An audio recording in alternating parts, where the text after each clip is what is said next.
When your Toyota remote start stops working, it's frustrating, but understanding why it fails can help you fix it quickly.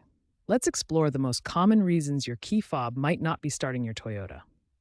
This familiar key not detected message is often the first sign that your remote start system isn't working properly.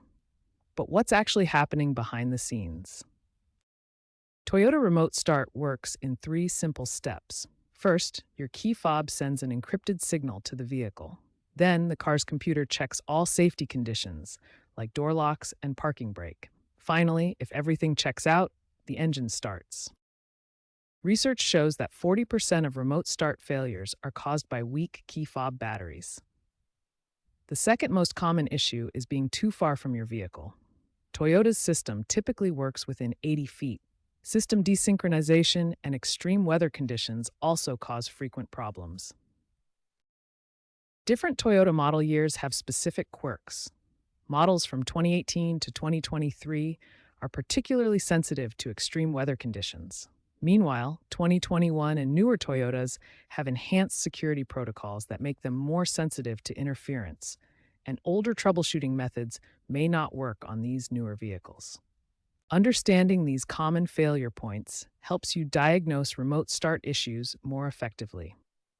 In most cases, the problem is simpler than you might think. Often just a battery replacement or getting closer to your vehicle will solve the issue.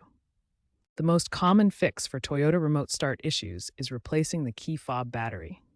You'll need a CR2032 lithium battery, which powers about 40% of all remote start problems. Make sure you're within 30 feet of your vehicle.